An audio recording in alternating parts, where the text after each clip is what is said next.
После 49 години, Миладиновци доби нова амбуланта. До старите и руинирани бараки изграден е нов објект кој се простира на површина од 300 метри квадратни. Има две ординации за општа медицина, стоматолошка ординација, просторија за вакцинација, просторија за интервенција и лабораторија аптека. Тука работат двајца матични лекари, стоматолози и патронажна сестра, а здравствени услуги ќе добиваат околу 4500 жители од 6 населени места во општина Илинден. Добар ден. Добар ден. Нека честито новите простори.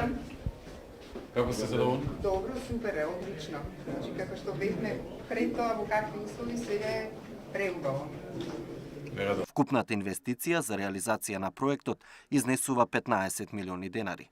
Најдовме решение дополнително во програмата и надвор од програмата како дополнителен објект во делот на здравството.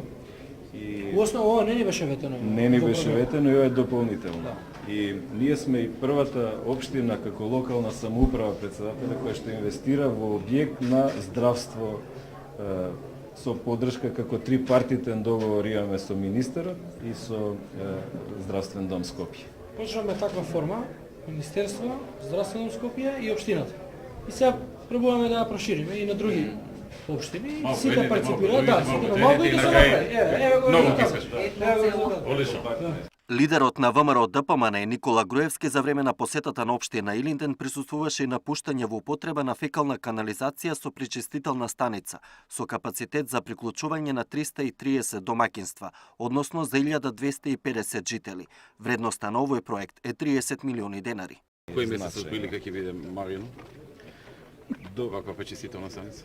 До крајот на годината, председател. До декември некаде? До декември ќе Марино биде ќе готово. добие исти ваков проект. Да, затоа што има доста подземни работи и се работи на метар и пол веќе подземните води и во многу потешки услови се работи. Жителите на Еватовци, општина Илинден, добија пешачко-излетничка патека со повеќенаменско спортско игралиште.